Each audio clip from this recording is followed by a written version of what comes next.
Today on the Creative Growth Podcast, we have Nancy Stainbrook, president of Pest Authority Indianapolis. Mm-hmm. All right. To start off today, we're going to go through a few questions, just some short, quick ones. What makes Pest Authority different from other pest control companies in Indy? I believe it's our customer service. That extra, asking a question about what problems are you having today? What are you seeing around your home?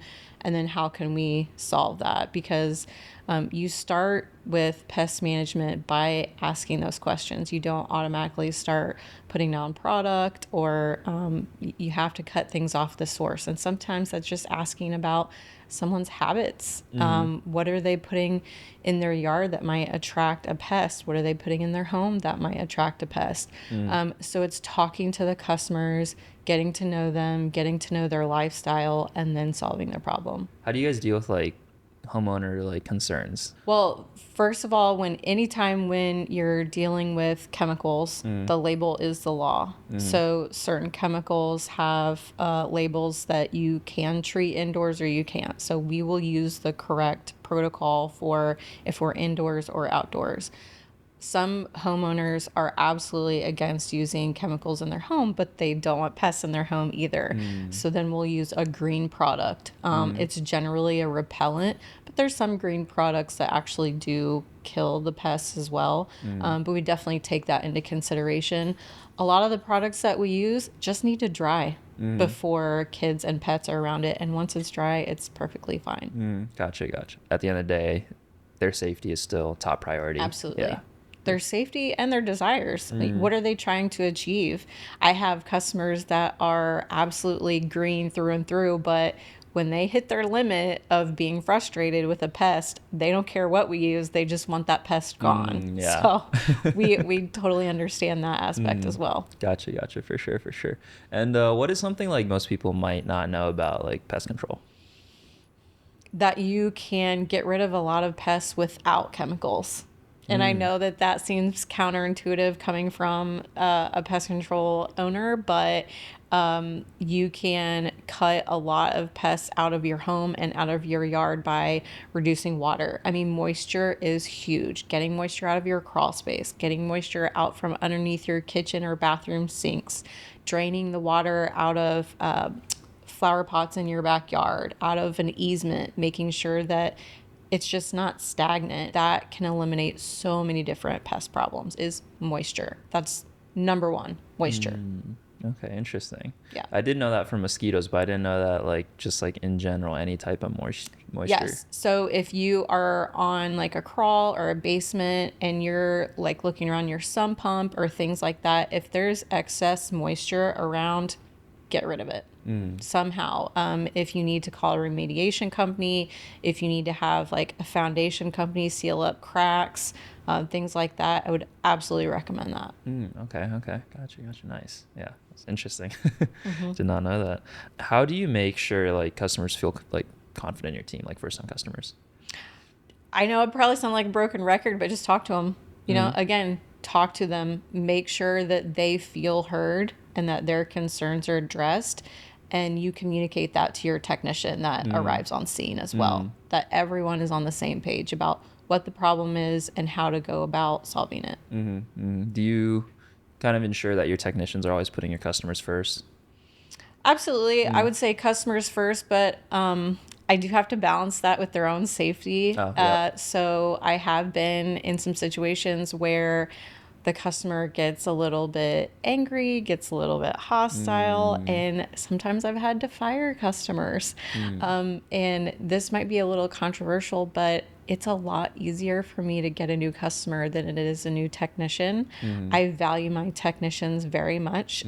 They're almost like an extension of my family. Our technicians work out of our property, so they are at my home every day, every work day. And I trust them. And when they say, look, I did this, I was here at this time, I don't question them because I put a lot of effort into putting my trust into them, making sure that they trust me as an employer, making sure that they feel I have their back. And so there have been times when customers have, questioned me, and at the end of the day, maybe it's just not a good fit. Got you. So you tend to value your technicians as well. Absolutely. Yeah. 100%. Yes, because they're the heart of my company. Without them, I couldn't be able to do all these services. I mean, I know how to do each one of them. I'm the license holder of our company, but I can't go service, 50 houses in a day. There's too much. Yeah. Too much. Yeah. Yes. For sure. Did you have any struggles, I guess, like building a team and figuring out how you wanted to go about, I guess, like managing that team? Because it seems like you have a good handle on, like how you treat your team members and kind of how, like, I guess the company culture a little bit. Sure. So I could do a much better job of my company culture, I will admit. And there are seasons, because we're very seasonal still. Since we got our start in mosquito control, I would have to hire a new team each year. In fact, that's what I'm still doing, is hiring a new team each year. I think buying into the Pest Authority brand 2 years ago has enabled us to potentially keep business throughout the winter. I think I've built it up to now where I think 2026 will be the year that I can keep someone, at least one employee through the winter, through the quarterly services that we offer, and maybe some of the one-off like termite services that we offer.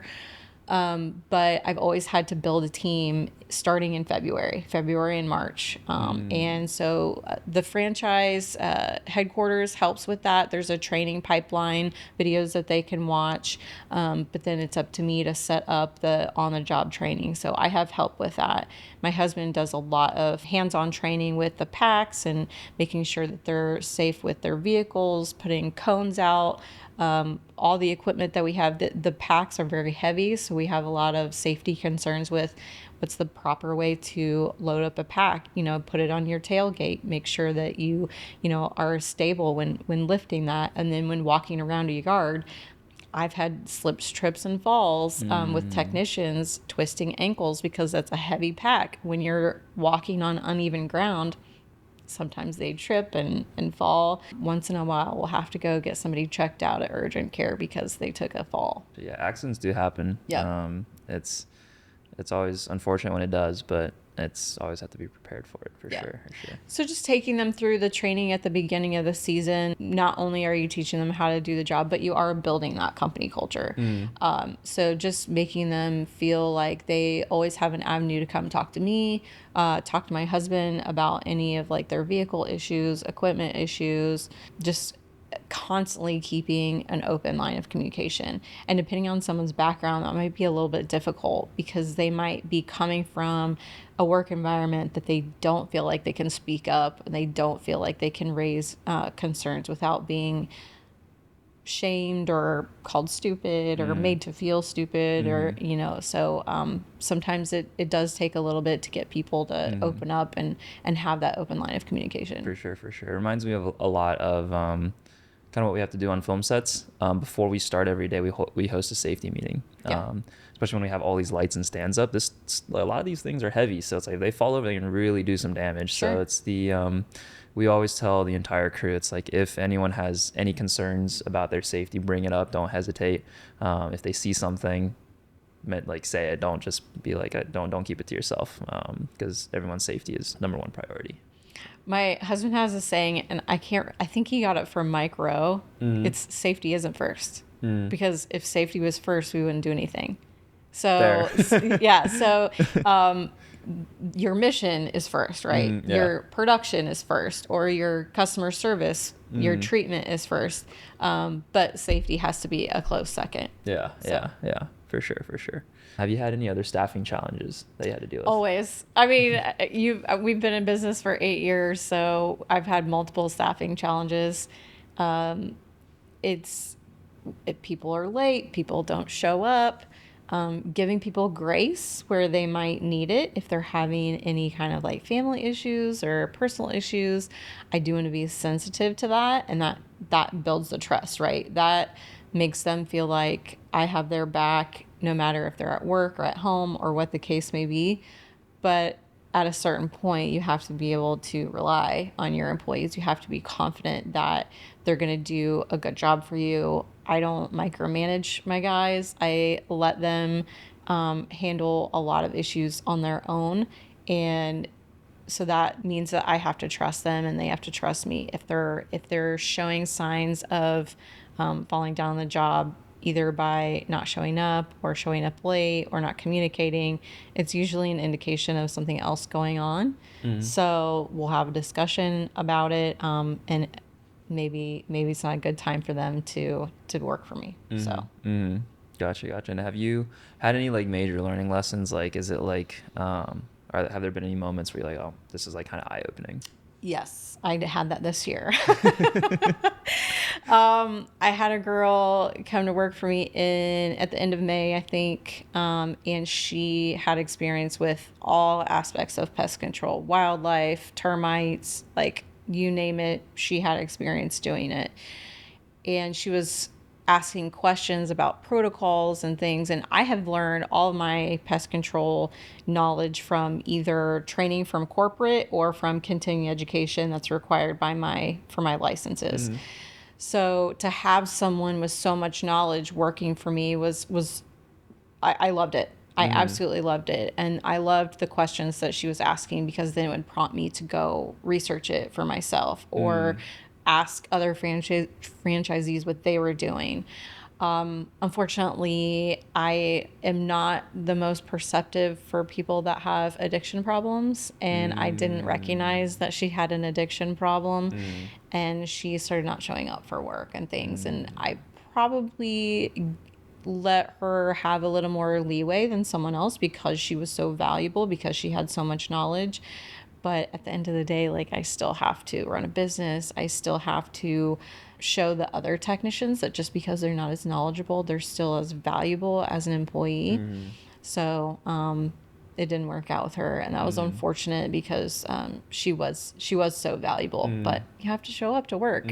So yeah. So like on paper, she was like almost like the perfect employee, but then it was, and not like, just on paper. I mean, she was, like I said, she was teaching me so much, and I'm so grateful for the time that she did spend with us. It made me think about a lot of things, and it made me look at a lot of our protocols, a lot of the way we do things in a new light. Yeah. Gotcha. Interesting. How have you integrated like AI into your business? So we subscribed to an AI answering service earlier this year. It was good and bad. It was meant to catch the calls that my admin gal and I couldn't get to during business hours, and then it would answer phone calls after business hours. So essentially having 24/7 coverage without having to pay an employee to do that. It worked, I would say, about 75% of the time, but the 25% of the time that it didn't, it was very frustrating for customers. So it did make me question, do I want an AI service answering calls, or maybe should I just limit it to emails and text messages, or some other kind of service that would benefit our company? I also did like the subscribe level to ChatGPT. So that's been helping me create responses to, I would say, a little more complicated. We don't do contracts generally. That's one of the things that Pest and Mosquito Authority are known for, is no contracts. We will do them for like a termite service or something a little more expensive that requires a lot of equipment be installed. But generally speaking, recurring services, we want to earn your business every cycle.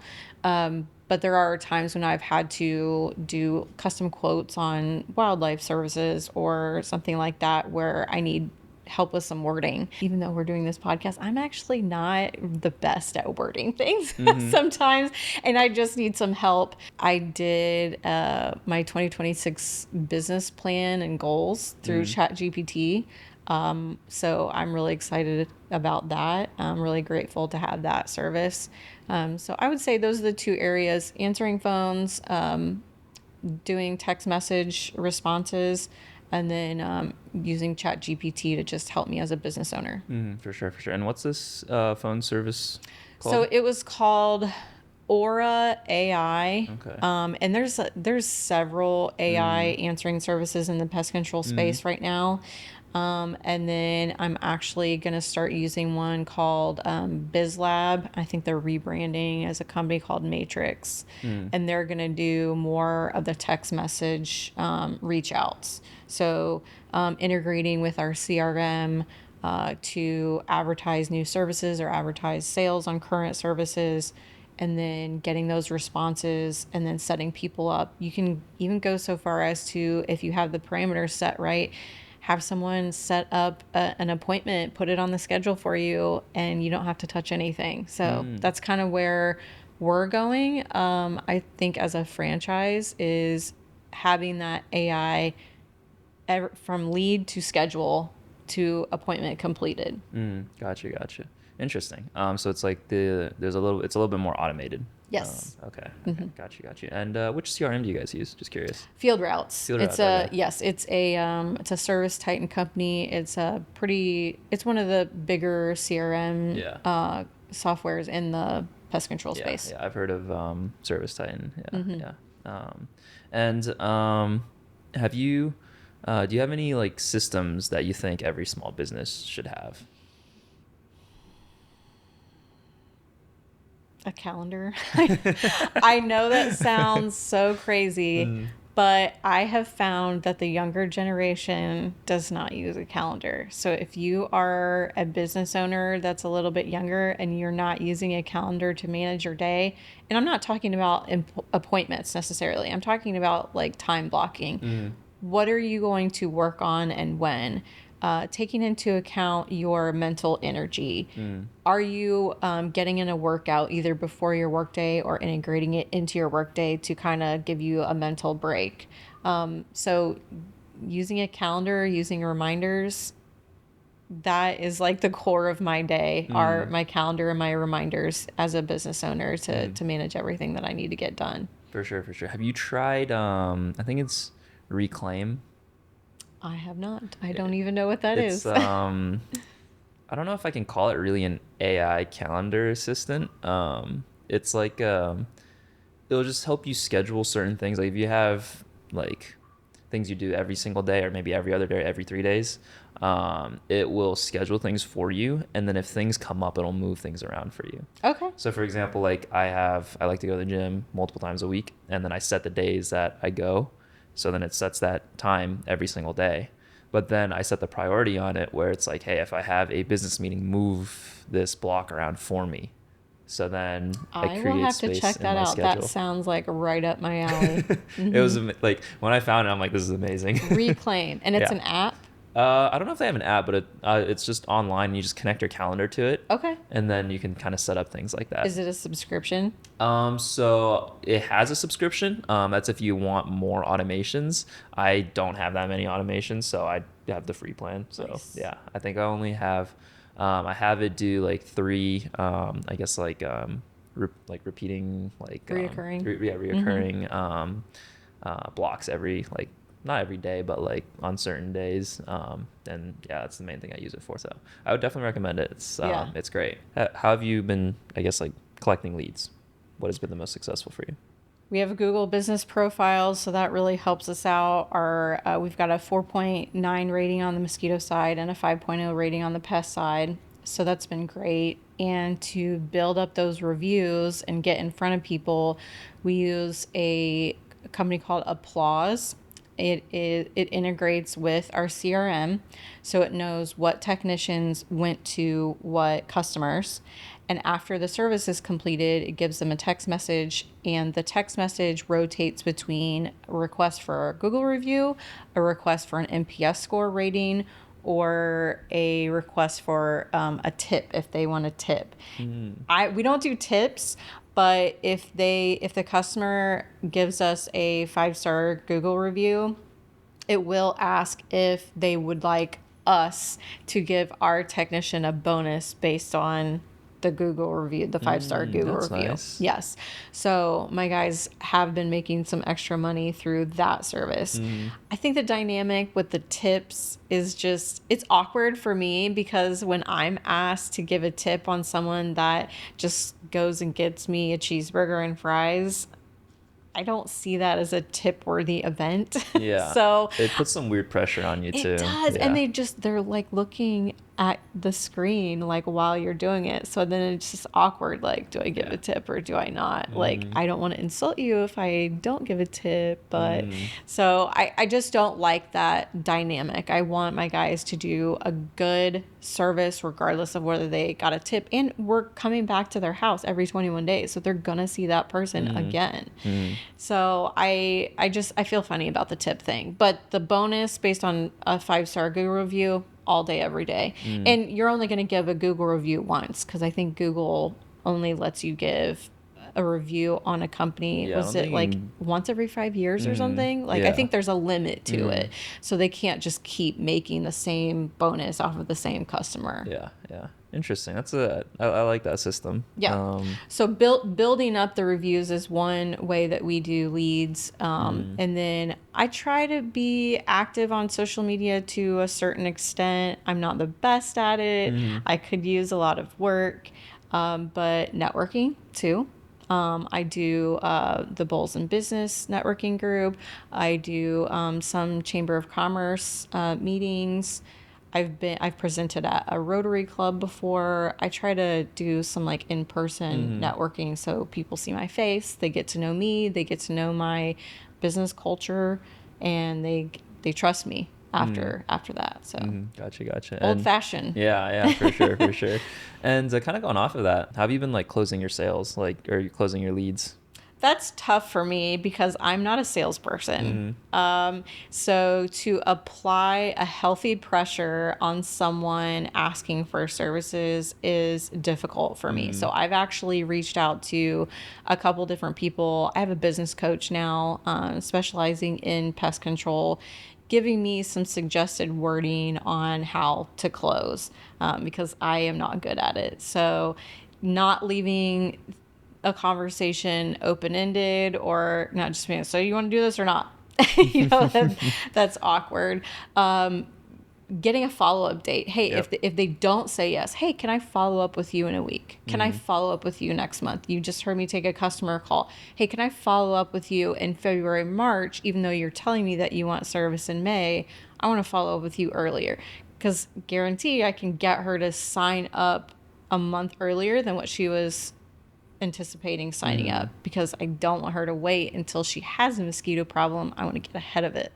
So convincing her that signing up in April is the best course of action for her property, I can do that. Gotcha. For sure. And are all the leads funneling through you, or do you have like a team, or do you have the technicians do any of that, or how does that work? The technicians actually do some of the leads. I got a lead off of the street. A UPS guy flagged one of my technicians down the other day, and it was kind of in passing, so he didn't have time to stop and get all of his information. So Tyree just said, hey, call this number. So he called the number and identified himself. We had a very nice conversation. So some of it's just seeing our yard signs or our trucks and calling in, and I currently get all those calls. Earlier in the season, when we were busier, they came into either my daughter was answering the phones and doing some of the sales, or I had another gal answering phones. I manage all the leads coming in through my email. So that's like 100% me. I haven't always done it that way, but I have found that I follow up on things a lot better if it's just me managing my email. I might change my tune on that if we get to some of the business goals I set for myself next year. But for right now, I'm managing leads that come in through email. How important is response time for closing leads? Absolutely. Just the utmost importance. You've got people that are calling 2 to 3 different companies to get quotes on whatever problem that they're having. And so if they get to another company and they get that company on the phone and they like that person builds a rapport with them, they're going to make that sale. So I need to pick up the phone. It's so important for me to pick up the phone or someone else to pick up the phone, talk to that person about what problem they're having, and close that sale. So I need help in that aspect of my business. And so again, that's the reason for the business coaching. Like, I need to know how to close that once I get them on the phone. So, and the AI, it said that they were doing a 70% close rate. I never saw that. Still, that human touch, that human interaction, being able to respond to specific requests is so important. And in my experience with the company that I had, humans do it every time better. You can also just like feel it on like, I guess, the other end as well. Like when you're making a call for any sort of thing that goes wrong, like you're trying to make a customer service call, you're always trying to get to a human. You never want to be talking to like a chat bot or something like that. Right. Unless it's maybe like a really small, simple problem. But generally, when you're making a customer service call, at least in my experience, it's always like a bigger problem that I can't figure out. Sure. Like, so a billing problem, a question about an upcoming appointment. You can log into our customer portal and find out those things. But hey, I had my gate wasn't locked by your technician. That's not an AI bot situation. That requires a manager of some sort to be like, I'm so sorry that happened. We will make sure that we put extra notes in your account to close, lock the gate, and test it before we leave. For sure. Because we're human. Yeah. We make mistakes, and sometimes we just need extra reminders on specific properties. For sure.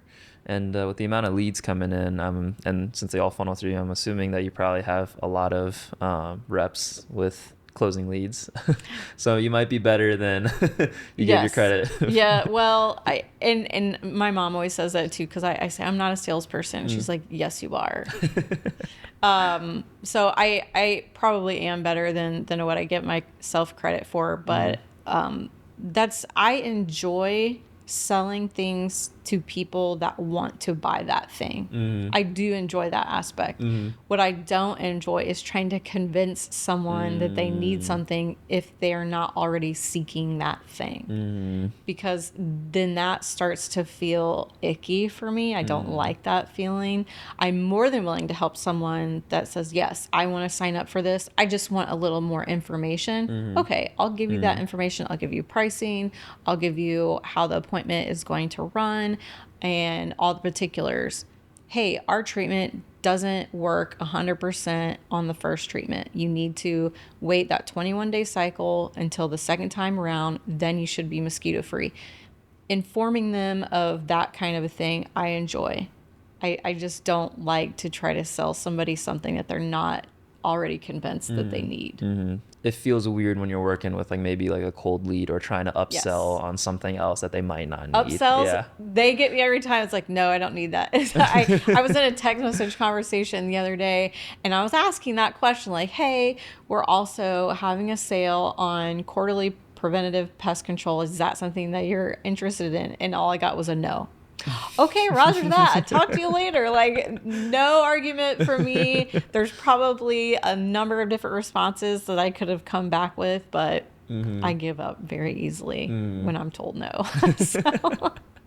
Gotcha. I mean, it does. I can definitely relate to that, though. It definitely feels weird. I don't know. I think I'm kind of similar to you on that side of things with closing leads. It's like if the customer wants it, I'm like, yeah, I love this. This is amazing.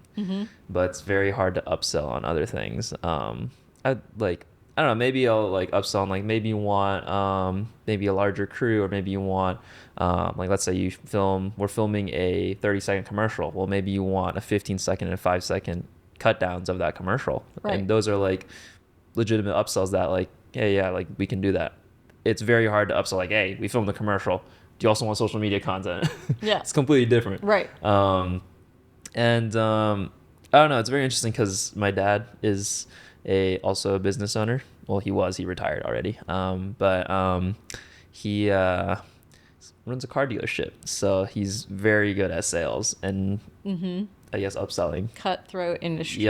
Yep. So we have an interesting dynamic. Yeah. He's like, you got to be more aggressive on the sale. I'm like, I don't know.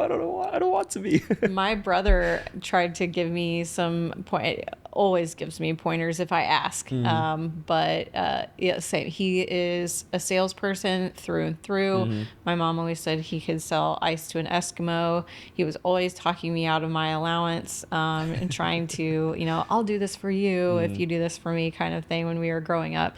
And he's very successful. And he's very knowledgeable about his product offering.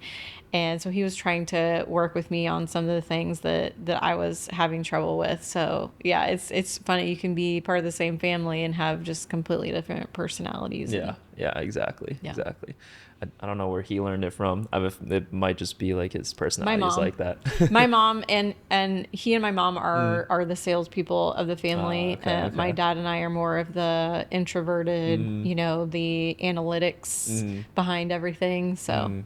That's my brother and my dad for sure. Yeah. My brother is relentless. Like when he wants something, he'll just keep going for it. Like he's convinced my parents to just buy him some, like, I don't know, like just some like little things, like I don't know, he's always wanted an Apple Watch or something, and then it's like, I don't know, they never wanted to get him one. But then he's like, oh, but then the health benefits, I'll use it to track my health, and you guys care about my health, right? So you guys should get me one. He and my brother would be besties, I'm sure. Yeah. And then, so my brother has inadvertently taught that skill to my niece. And so my niece is now using it on him. And it is so funny to watch that dynamic. No, yeah, it's amazing, because then, like, my brother is like a mini version of my dad. Yeah. It's so fun to watch it. Yes. So yeah, for sure. We're gonna go on to the next section now, like sort of a discussion section.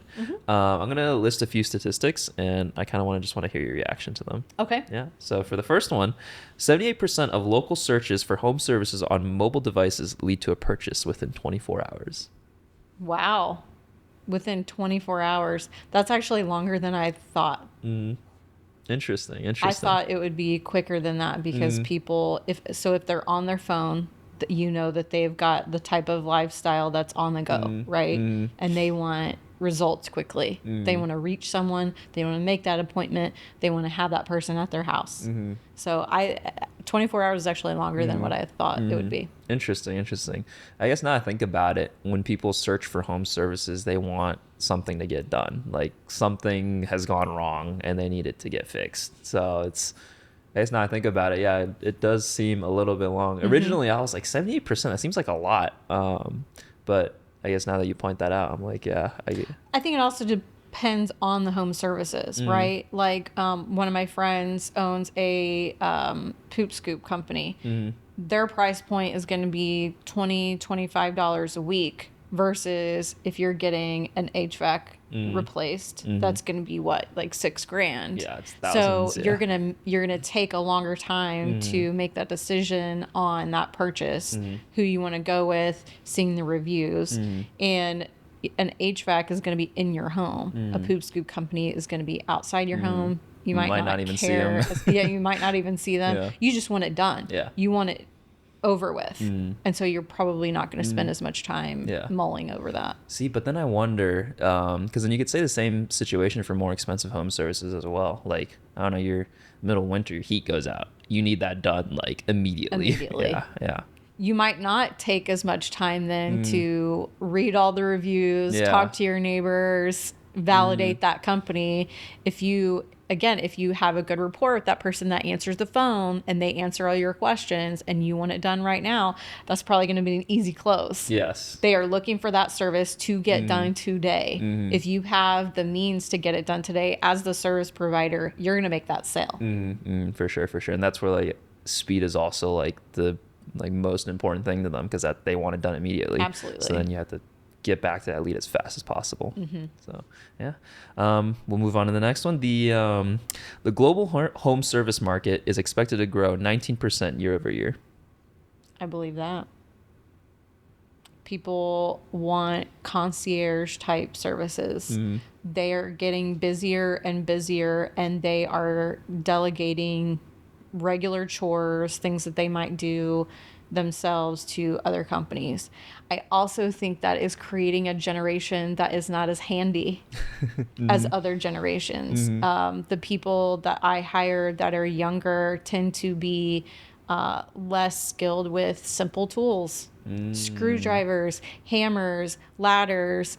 I mean, it sounds crazy, but to ask a technician, hey, can you replace the pull cord on your SR430, on your SR450, or backpack sprayers?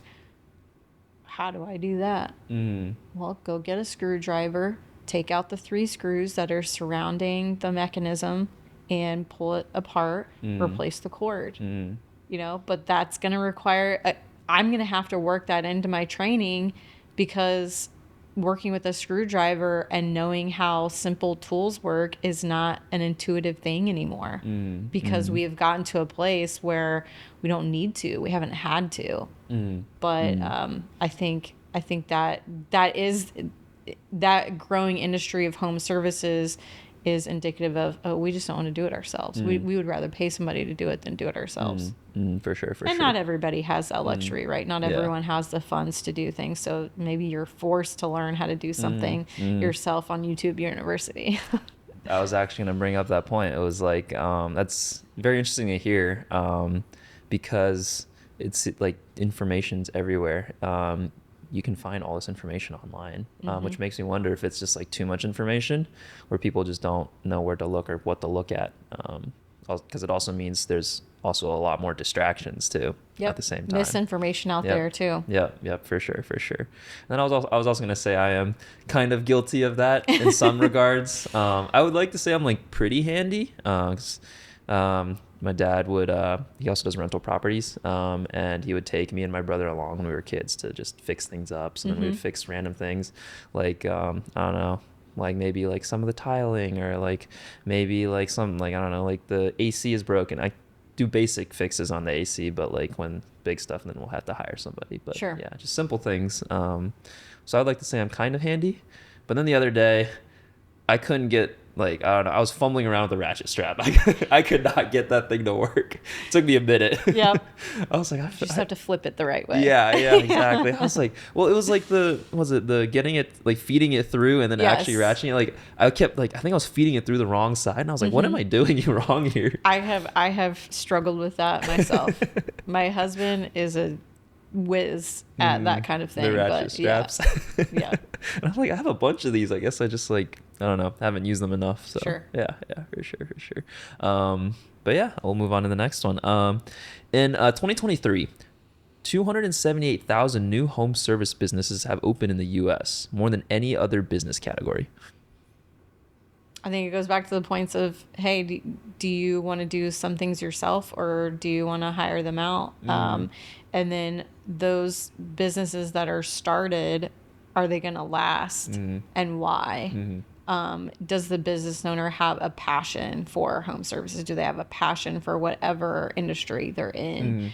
Are they skilled in that industry, and are they also skilled in being an entrepreneur? Do they know what they're doing with their finances? Do they know what they're doing with their equipment, and managing all of that, managing their people if they employ people? So you can start up a business, but it takes some passion to keep it going year after year.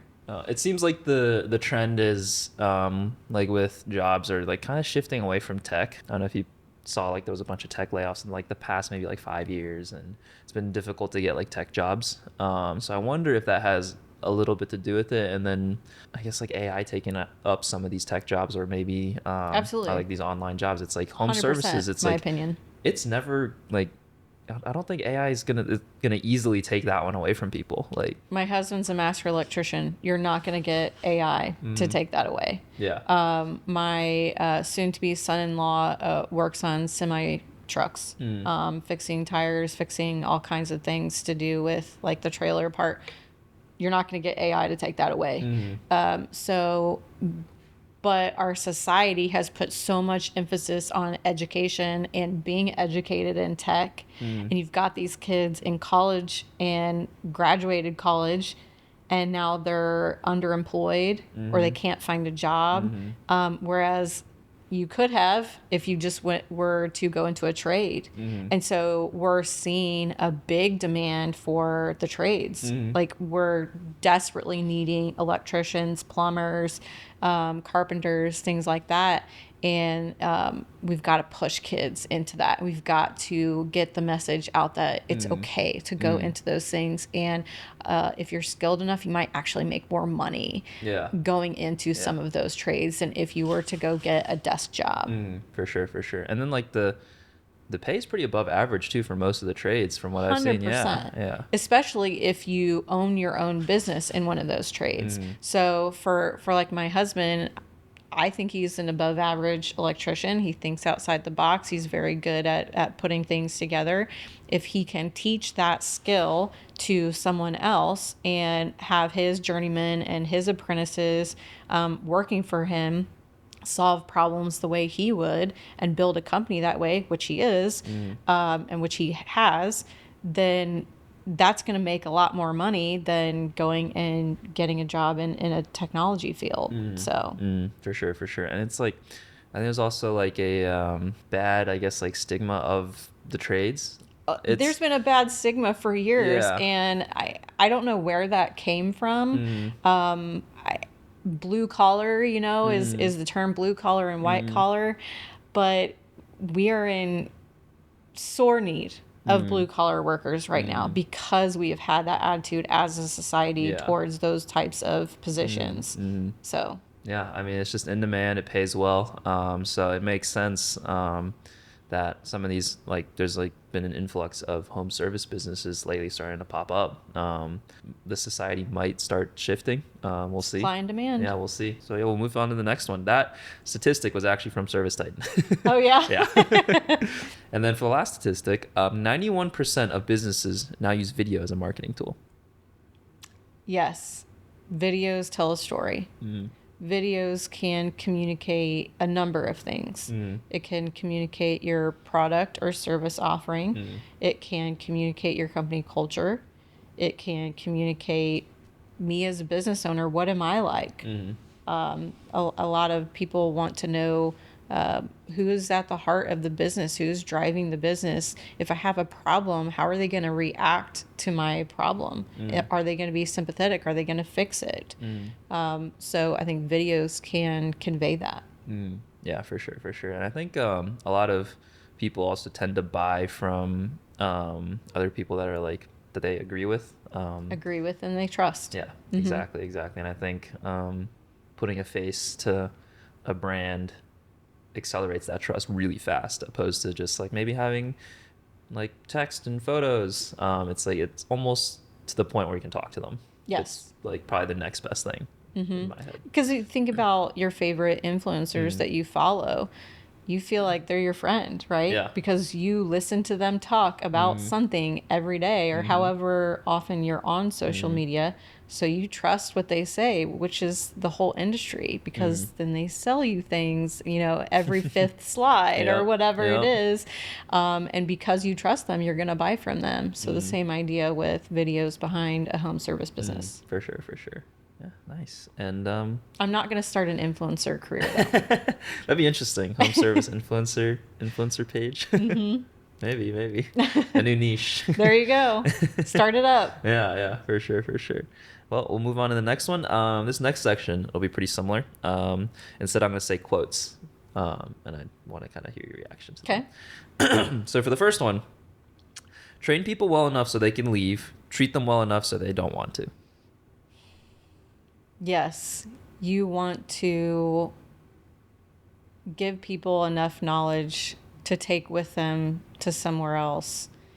You want to leave people better off than what you found them. And I know that sounds odd because it sounds like a space, right? And I'm not insinuating that you treat people like a space, but I do believe that you should pour into your employees, and you should want them to grow.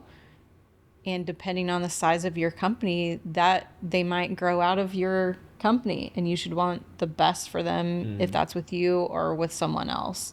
So I think if you care about them enough to want the best for them, then they'll leave with the skills that you taught them. But maybe they will be so valuable and they will grow your business enough to where they can grow with you and stay with you. For sure. I think if there are any business owners that believe the opposite, it's also like you have to think about it. What if you don't invest in them? Then it hurts you as a business, Yes. and it's like everyone loses in that situation. And I think making sure that your employees are growing with you, and then maybe even growing out of your business, you are setting yourself up for success as well as your employees, because then it's like, oh, they will always have good things to say about you. Mm-hmm. They will never be like, oh, we were like, I didn't enjoy my time there and blah blah blah blah. They'll always be like, oh, this was a great place to work, and who knows, you building connections, keeping relations good. You have no idea what that leads to down the road. So Agreed. I was at a termite class at Purdue last week, and I saw one of my former employees was there working under another pest control company. And the reason why he's not with me anymore is he was having some personal issues. This was years ago, probably 3 or 4 years ago, and gave him chance after chance after chance to fix it, to show up to work on time. And he just wouldn't. So we had to part ways. But I did it in a way that I was proud to go shake his hand last week.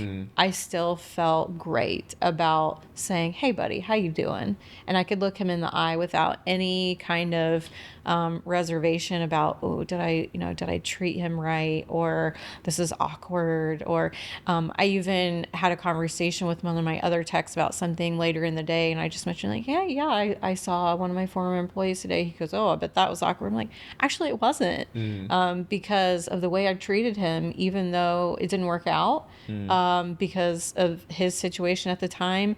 I was still able, like I said, to look him in the eye and say like, I'm glad you're doing okay. I'm glad you're doing well. Like you're here, and you're still in this industry, and I'm glad that you're doing well.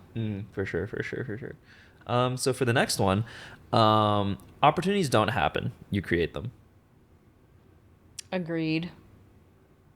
To a certain extent. Sometimes they happen to you. Yeah.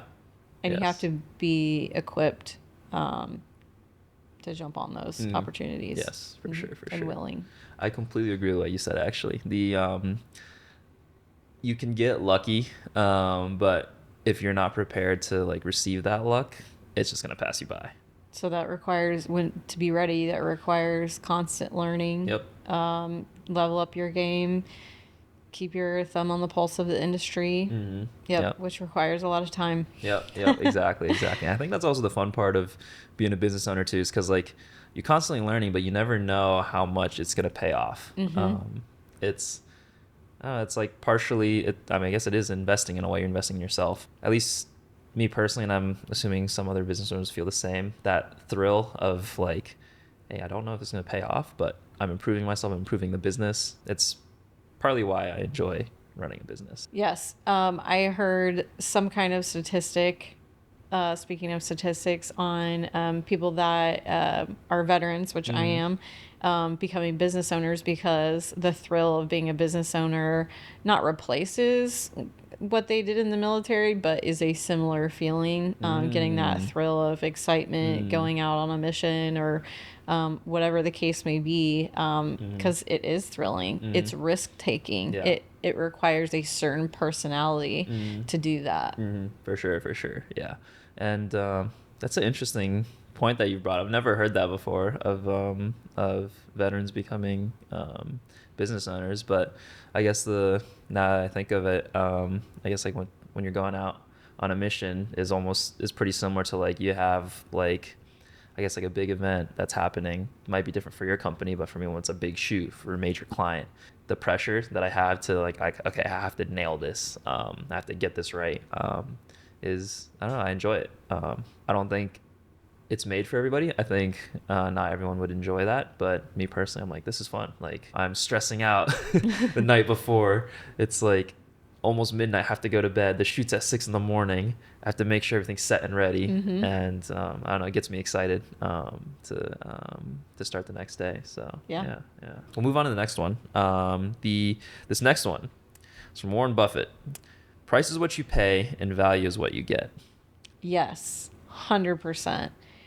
I tell my potential customers, we are not the cheapest, but I believe we are the best. So I believe the value that we bring, the price that we ask people to pay, is absolutely worth it, and we bring that value to your home, to your problem. And not every pest control company is going to keep after the problem. Sometimes it requires more than one visit. Pest control is a process. It's not an event. So you're paying for a company to solve your problem, not to come out to your house one time. For sure. Yeah. That's a good way to put it. I think it's also something a lot of businesses that I've worked with in the past struggle with is like, how do you show the value to the customer? I've seen like price ranges all over the place for different business. Some are cheap, some are expensive. It tends to be the ones that are looking to charge maybe like a premium or maybe slightly more than the average, where it's like, how do I show that value? And then that's where that becomes the most important. It's like you have to communicate that value, which is why we produce a lot of these commercials. It's like it showcases what the brand stands for, and then also if these core values align with the customer, that's the ideal situation. Yes. And I think that's why we do an introductory offer too, right? Because a lot of times you're not paying full price the first time, depending on the service. Sometimes you do pay full price depending on the service, but some of our service have a introductory rate. And so you're able to see that value the first time without paying the full price. And then you're more confident as a customer, you're more confident than going forward paying a little bit more premium for a service that you know that you trust and you trust the company. For sure. And I think it's not just like the value of just the service itself. I think it also has a lot to do with like your business's like core like beliefs. A good one that you mentioned earlier was the was it the rating system, like where you have them do NPS score? Yeah, well, it wasn't just net promoter score. It wasn't just a score. It was the fact that the customers can suggest you as an employer to give a tip to the technicians, and that value trickles down to these technicians, and they during the job they are, I would assume, more happy, more willing to help the customer. And that value is communicated there, which is, it's like, that's a way to stand out. That's how you can separate yourself and be like, hey, this company, they might not be the cheapest, but I enjoy the work they do. I enjoy working with these technicians. They're very open. They communicate. It doesn't feel like they're trying to scam me or upsell me or anything. Being able to, they really do feel like they're trying to help. So for the last one, AI is not going to replace managers, but managers who use AI will replace those who don't. AI can fill in the gaps for managers that might need work on certain areas of their style of communication. Like I said, I used it in communication as a business owner, so I can see how managers could very well benefit from AI. Knowledge base, there's so many different things that you can use it for, but you will not replace face-to-face interaction and leadership with AI. Never. I guess it's a common misconception that's just like it's going to replace everything. Maybe, I don't know, eventually at a certain point, who knows, but I think that's a long ways away. I don't think it's quite like anywhere near there yet. But right now it's like everyone who uses it, their speed has exponentially grown. Like you're just going to move faster than someone who doesn't use it. So you're just going to end up ahead. I was trying to put together 2 different customer lists yesterday. One list had all the customers that I wanted to send a message out to, but it didn't have their attached phone numbers. I could export a list from my CRM that did have the phone numbers, but it had more customers in it than what I wanted on the original list. I plugged them both into ChatGPT, asked it what I wanted it to do, match the phone numbers with the original list. and it did that. Yep. I had to correct it one time. It added like a decimal point and an extra digit on the phone number, so that wasn't going to work. But I just said, hey, you did this, please correct it and give me the right list, and it did. That would have taken me probably 2 full business days to fix a 300 row list. Yeah. But AI did it for me in 3 minutes, 4 minutes with some correction. Yeah. So it's just way faster. Yes. And I find a lot of that, like almost like spreadsheet type work. It's so good at doing that. It is. Yeah. Now, like I said, you do have to correct it once in a while. It'll add stuff. I've actually used it to create text message graphics if I want to text a customer what a certain service entails, and maybe I want to throw a price on it or something. I want that to be memorable, so I want it to be in color. I don't want it to just be a text conversation between us, because it's much more interesting to look at something in color and with cute little bugs on it, right? So sometimes I'll just ask ChatGPT to say, like, hey, I want to make this for our service, include this, this, and this. Put in the fine print that it doesn't include this, and then put a price on it, and it creates that graphic for me that I can just text over to my customers. I love using it for that. For sure. Yeah. I definitely use it the most for copy. That's my biggest thing on it. I actually use Midjourney for my image generation. It's just like learning how to communicate it to Midjourney. It was a difficult part because it doesn't really understand film terms. It's like I have to describe it in a more like human way. But like if I were to manually draw out a lot of these storyboards, it would take me forever. Like it's multiple days of work. Sure. Versus maybe now it's like maybe half a day of work. It's just like it generates it for me, and then now I can visually see kind of what's going on in my head. Do these shots cut together? Do they fit together? If they do, great. If not, then okay, I can just go straight back to drafting a new one instead of having to draw a new one. Yeah, it saves a lot of time or money, because I could have also hired someone else to do it as well. So it's it just boosts efficiency at the end of the day. Yeah, I think for certain things I could have hired a virtual assistant. I think maybe that's where I am going in certain aspects of the business next year, or maybe in 2027, because there are certain things I would like a human to do, but between a virtual assistant and AI, I think that'll probably cut out a full-time admin person for me next year. So, yeah. Yeah, nice, for sure. Yeah. Well, I think that's pretty much all the quotes that I have. The final question to end everything off: what do you wish you knew when you first started? More about bugs. That's a difficult question to answer, because I had an entrepreneur background already. My parents are entrepreneurs, so I was raised in it. So that aspect I didn't necessarily have to learn. Of course, it's different when you're owning your own business and making your own decisions versus watching someone else do it. But I had zero knowledge about bugs when I started. And so I wish I would have had a little bit of background in that.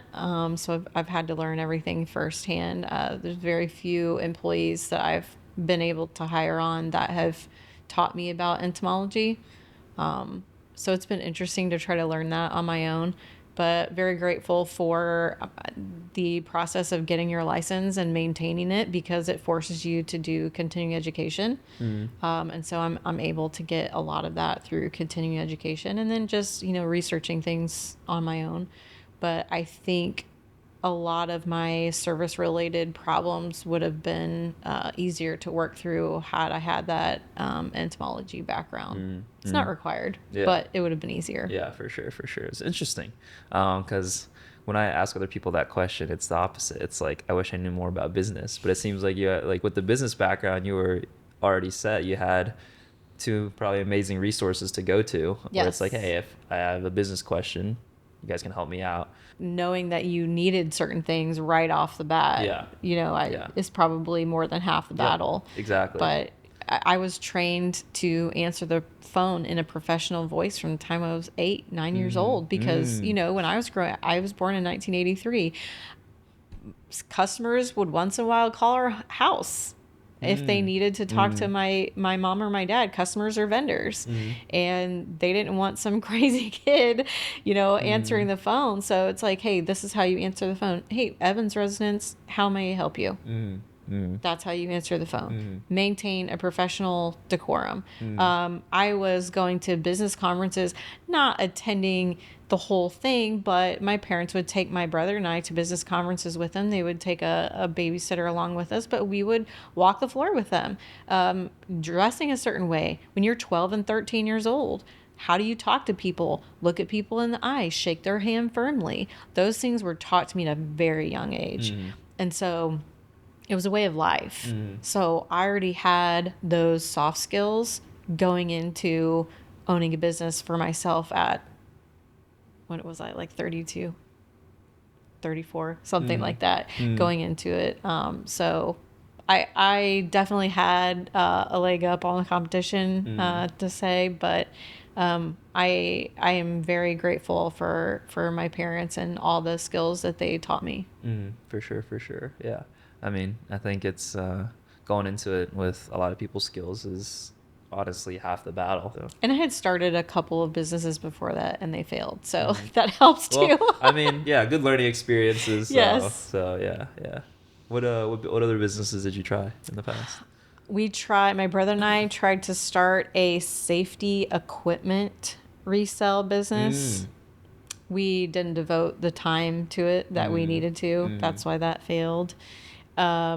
I had joined a couple different direct marketing companies. I used to be a Beachbody coach. I just got burned out on it, I think. And again, I'm not a salesperson, and you need to be a salesperson to be a direct marketer or an affiliate marketer.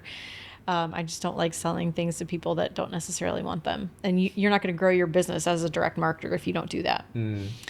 I still sell Color Street nails, but it's my hobby. It's not a business for me anymore. So it'll just stay in my hobby. For sure. And I think that's pretty much all I have for you. Thanks for having me. Yeah, this was super fun. Yeah, we had a lot of great talking points. Absolutely. Yes. So, yeah, I think that's a wrap. Okay. I appreciate you. Yeah. Thanks for having me. Yeah, no problem.